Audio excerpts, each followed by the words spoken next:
Hello and thanks for joining us on Chicago Tonight. I'm Brandis Friedman. Here's what we're looking at.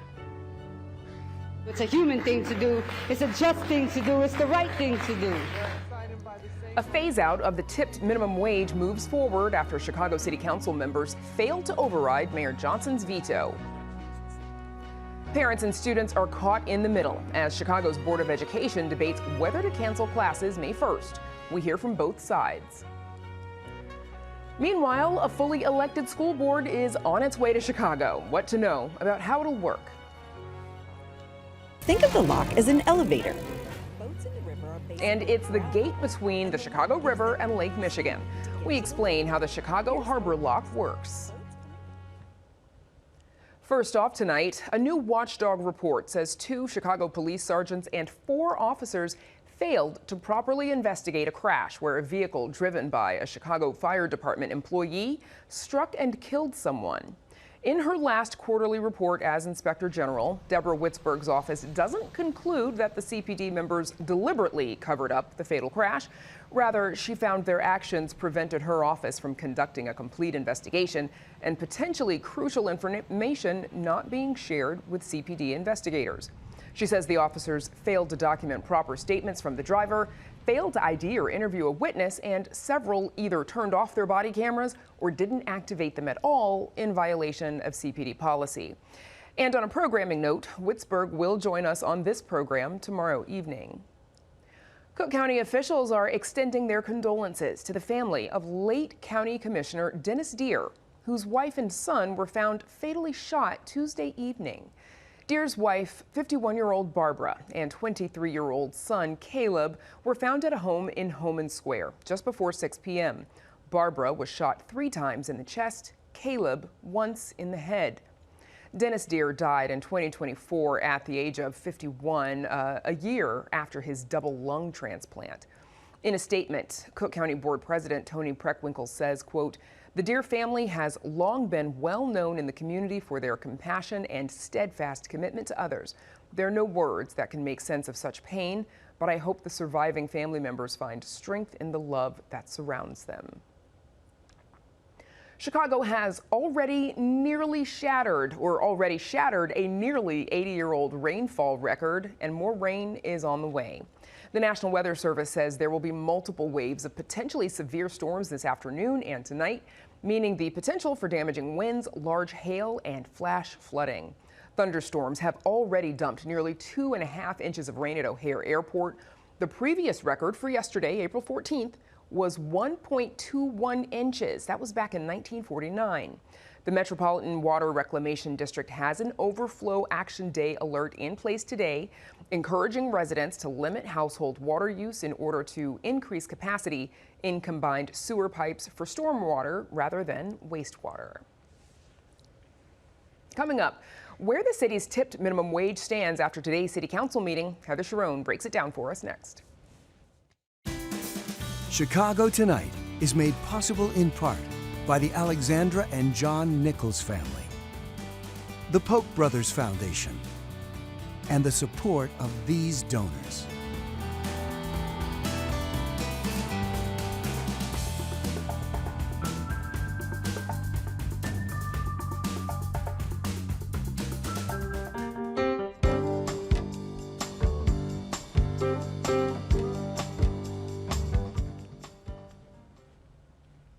One of Mayor Brandon Johnson's major legislative accomplishments will stand. That is after Chicago City Council failed to override his veto, keeping the phase out of the tipped minimum wage on track. Let's listen to some of that debate before the vote. It's harming Chicago.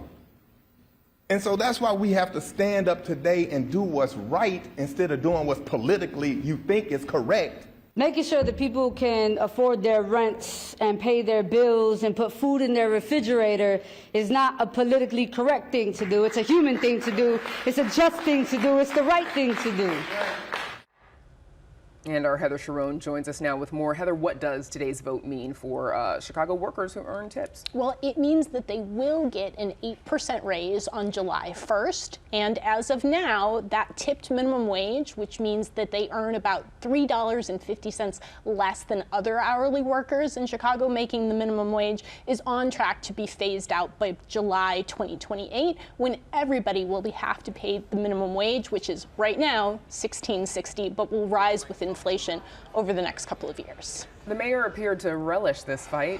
Why? What do we know? Well, he ran for mayor all the way back in 2023, vowing to champion Chicago's working people, and specifically those in the working class. And these are people who work at restaurants that are not fancy in downtown or Lincoln Park. And he relished this fight to say, look, I am standing up for Black women, for Latino women, who are often the ones who rely on tips to make up that minimum wage. And I think we're going to hear a lot about it as he prepares to run for a second term. Of course. So while the city council put this issue on ice, at least for the moment, two other hot button issues did not get a vote today. What happened? Well, there's an effort to speed the creation of video gambling terminals in bars and restaurants across Chicago. Supporters of that change want the city to step up efforts to get licenses once state officials sort of give the green light to those bars and restaurants. That was blocked from a vote today. Also blocked from a vote today is a measure designed to help CPD rid its ranks with officers who have ties to extremist and anti-government organizations like the Proud Boys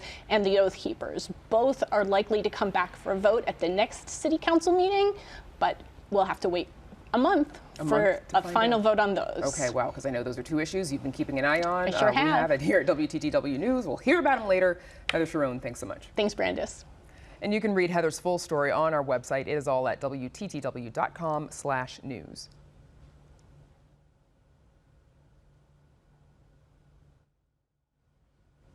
All right, and I think we're going to have more coming up in just a bit from our next panel. We're going to be talking about Chicago Public Schools and May Day right after this.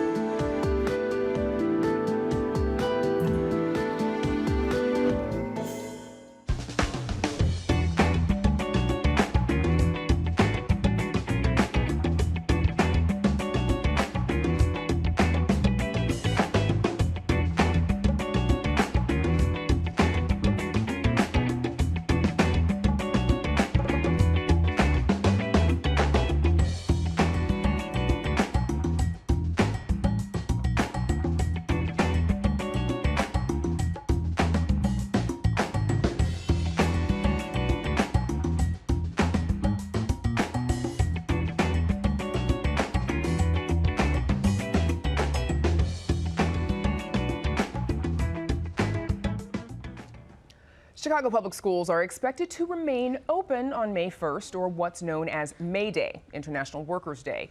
That is after a months-long public dispute between the Chicago Teachers Union and members of the CPS board. The union says teachers and students should be excused from classes to attend demonstrations, while the board and CEO Macklin King say students should remain in class. Joining us are Jennifer Custer, CPS board member representing District 1B on Chicago's northwest side. She is also running for board president in the upcoming election. And Bridget Doherty-Trebbing, a 26-year veteran art teacher at William Howard Taft High School and CTU executive board member. Thanks to you both for joining us. Thank you. So Jennifer, as a CPS board member, you've been very vocal about opposing canceling classes on May 1st, which would allow teachers and students to attend this day's demonstrations. Why do you feel that way? You know, we put out a calendar at the beginning of the school year for parents, and they really rely on that. It's a form of stability. They know what to expect. They can plan around it, vacations, et cetera, et cetera. And now, seemingly, potentially 8 days beforehand, if the board votes to, we could overturn that and change it. And that really puts a big burden on our parents and on our families who rely on the stability of a school calendar to plan their lives with their kids. Bridget, you feel otherwise. You think classes should be canceled so students and teachers can attend. Tell me why. Yeah, I do. So, you know, May Day, May 1st, 2026, very important actions taking place around the country, in our city, Internationally, Brandis, as you already mentioned, May 1st is International Workers' Day. Like, it's International Labor Day. So it's significant. It's significant every year.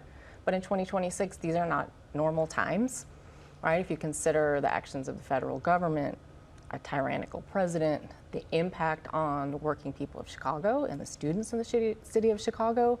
And so for us, this is, not about making it difficult to adjust the calendar, but we want our students to be able to participate in a civic day of action. And this is something that we've been discussing with CPS for more than the last 8 days. This was part of our contract negotiations, ongoing discussions, and we as a union are excited to be able to partner with CPS to make this an important day for all. So CPS CEO Macklin King reaffirmed last Thursday that schools would be open May 1st, writing, quote, "My recommendation to the Chicago Board of Education for weeks and again during this week's Agenda Review Committee meeting has been to maintain May 1st as an instructional day for students. As a career educator, I believe every minute in the classroom is vital for our students." But we know that board members could vote to overrule that. Board President Sean Harden and others have pushed to cancel classes, leaving some parents and students still wondering, will Chicago Public Schools have normal classes on May 1st? What should people expect? Bridget, I'm going to come to you on that first, based on what you know, and then I'll come to you, What we Bridget. should expect that we've been saying is that it will be a nationwide International Day of Action. CTU, again, is very committed to being partners with CPS. We've even made proposals that we could adjust and make the day look a way that works for everyone. Maybe it's a half day of attendance, maybe it's an afternoon of civic action. But I would say as a 26-year veteran, we certainly do make adjustments to the calendar. It isn't moving mountains. This week, students, high school students were doing ACT testing and pre-ACT testing. Schedules were adjusted. Some students were not in attendance. So that's not uncommon. Bridget, excuse me, Jennifer. Yeah, I don't know that we know what to expect yet. Dr. King had the sole authority to make this decision, and she could have done so without even consulting the board. All she had to do was maintain the calendar as it was approved by the board in previous years. So she could have just said, this is what we're doing, and this is how we're doing it. Instead, she did bring it to the board, and so now there is potentially the possibility that we may see this come up to a board vote. And then it would be the board having an agenda item that would alter the 25-26 calendar, and we don't know exactly what that might look like. It could be that it is, as we kind of had talked about in our closed session, a proposed professional development day for teachers, which would mean it's a student non-instructional day. And so we don't know, quite frankly. We're going to have to kind of wait to find out. We've reached the point where I think calling any kind of special board meeting, which I know she had, Dr. King had said once already, it's kind of a little late for that. So we are going to have to probably wait until the 23rd and see how this shakes out at the agenda. So CTU, you all have your own itinerary, which calls for students and teachers to meet at school and then attend the rally at Union Park. What are members, Bridget? What are you all telling parents and students at this point who maybe aren't sure whether or not to expect class that day or to have to plan for something else? Yeah, I mean, just to be clear, there's not a CTU agenda for May Day, right? I mean, we are in coalition with hundreds of partners, other unions, community organizations. But yeah, we've put out a framework of staff members meeting at their schools, right? That's a way for school communities to come together. There are different regional events that are happening related to civic action, teach-ins that are happening near school communities.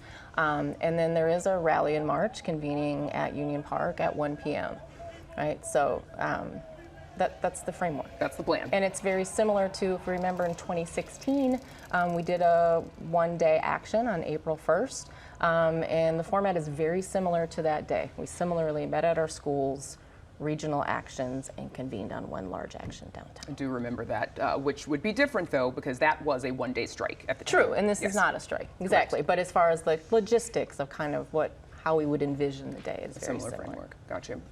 So in a post last week, Jennifer, CTU claimed that they negotiated this day of action into the contract with CPS and that they've held, quote, countless meetings with CPS to discuss student preparations and troubleshoot challenges. Now, Dr. King has told the board that that's not quite the case with regards to the day and how negotiations have worked to land on this particular day. What is your response to the union's argument? Yeah, so what we were told by Dr. King and by some other members of CPS leadership is that, yes, this was discussed during negotiations. However, it was said to CTU that the calendar was already set and it would require then a board vote to overturn that calendar, and so they were not going to discuss it for the 25-26 school year.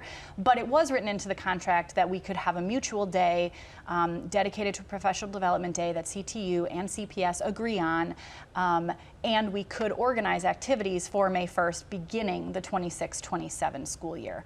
So we didn't quite exactly get the same message that CTU is claiming.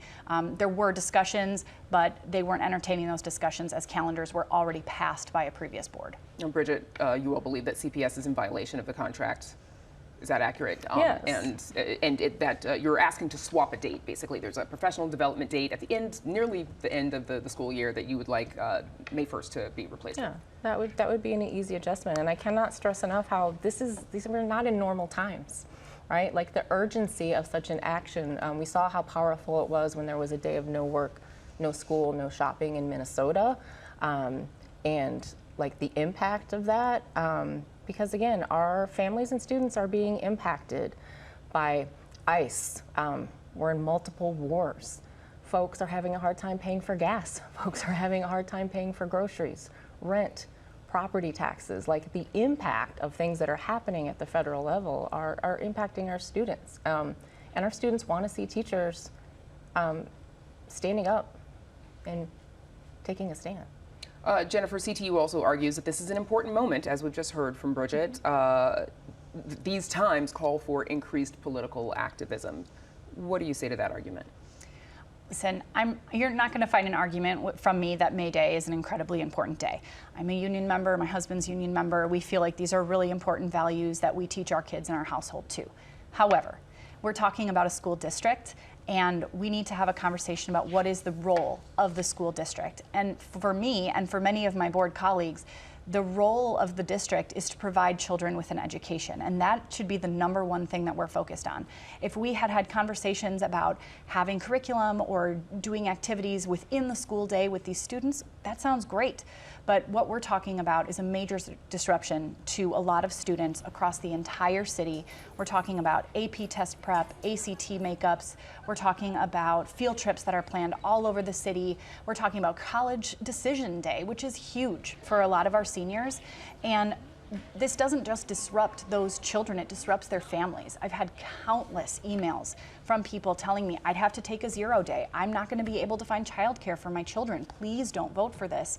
I don't know what I'm going to do if my child isn't in school that day. So for us, this is about the role of the school district and educating the students that we are tasked to educate.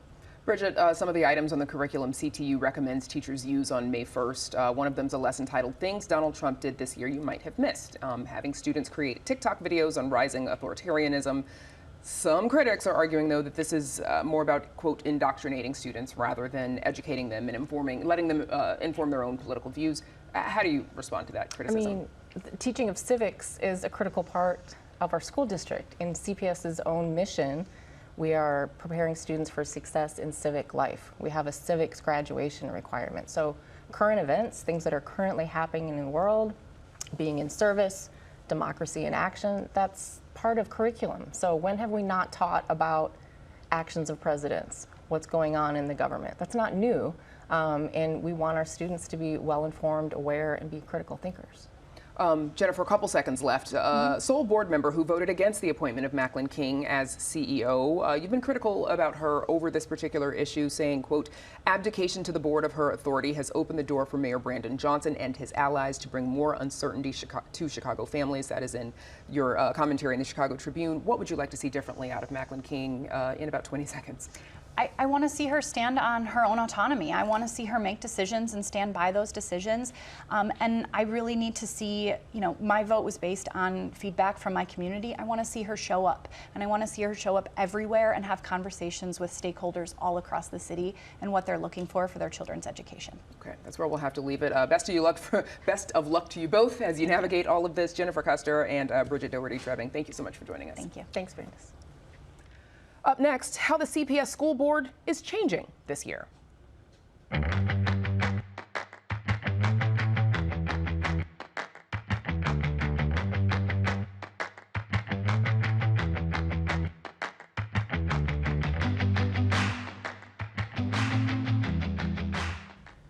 Chicago voters will make history this fall.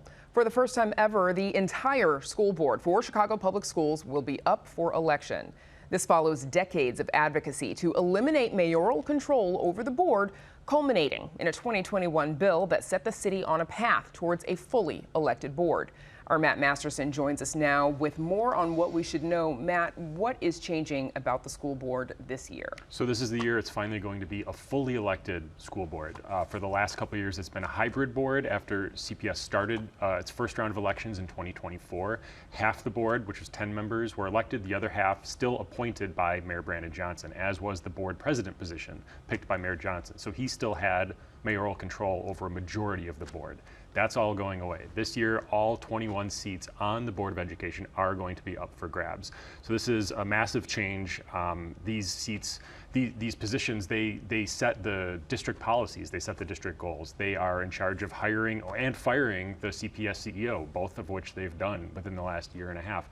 They set the district calendar. So these are very important positions that Chicagoans will finally have a say in picking for themselves. Yeah, something we know that many Chicagoans have been working for quite some time. How did we get here, Matt? Right, it's been years and years. It was since 1995. The board has been under mayoral control, and bills have been brought repeatedly, year after year after year, trying to force an elected school board into Chicago. Chicago famously was the only city in Illinois without an elected school board.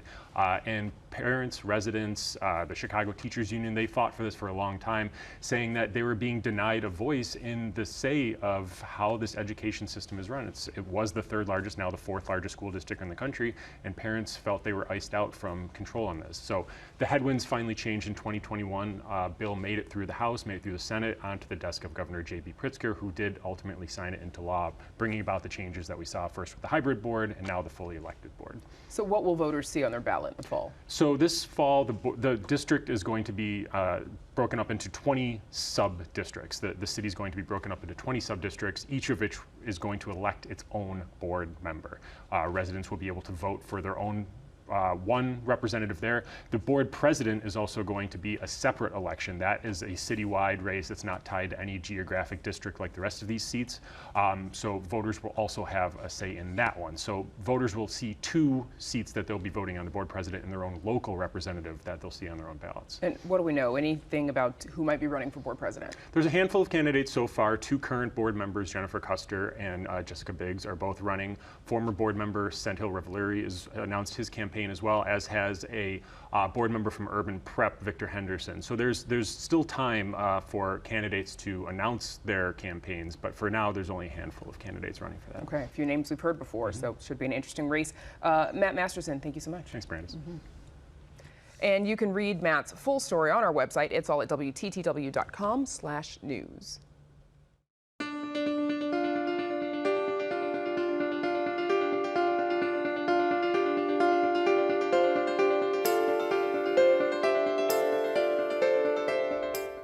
Chicago boating season kicks off today, which means it's time to open the gate. And by gate, we mean the Chicago Harbor Lock, which separates the Chicago River from Lake Michigan. It's right next to Navy Pier, and it's one of the busiest locks in the nation. Our Patty Wetley shares how this feat of engineering works in our latest edition of WTTW Explains.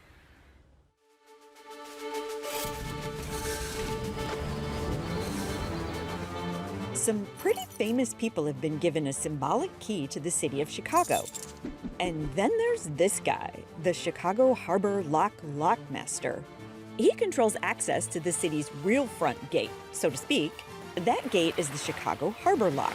a 600-foot-long, 80-foot-wide chamber that separates the Chicago River from Lake Michigan. It's the second busiest harbor lock in the nation, and it's right there next to Navy Pier. The harbor lock was built in the 1930s as part of the project that famously reversed the flow of the Chicago River. The whole point of that engineering feat was to keep wastewater out of the lake. But what about other floaters? Namely, the thousands of boats that travel back and forth between the river and lake every year. The lock manages that traffic, and not just to avoid gridlock. It's needed because the river is anywhere from 1 to 4 feet lower than the lake. So think of the lock as an elevator. Boats in the river are basically at ground level, and the lock gives them the boost they need to get to the lake.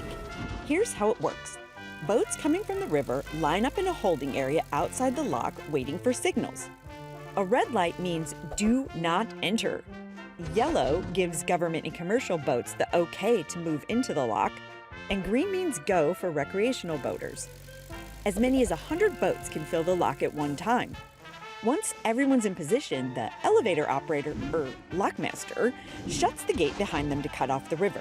Next, the gate to the lake cracks open. Lake water slowly fills the lock and boats ride up with the rising level. Once the lock is even with the lake, the gates open wide and boats exit into the open water. The steps are reversed for boats returning to the river from the lake. They ride the water vader back down to river level. The whole process takes about 10 to 15 minutes, and it's repeated more than 10,000 times every boating season. Another hard-working feat of engineering from the city that works.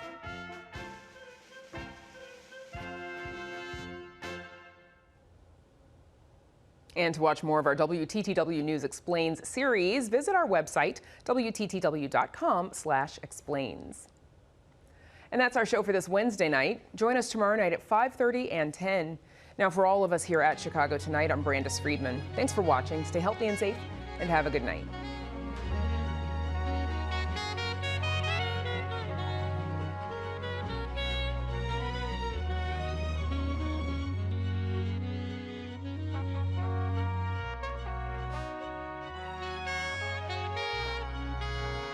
Closed captioning is made possible by Robert A. Clifford and Clifford Law Offices, a Chicago personal injury and wrongful death firm with more than 40 years of experience in medical malpractice.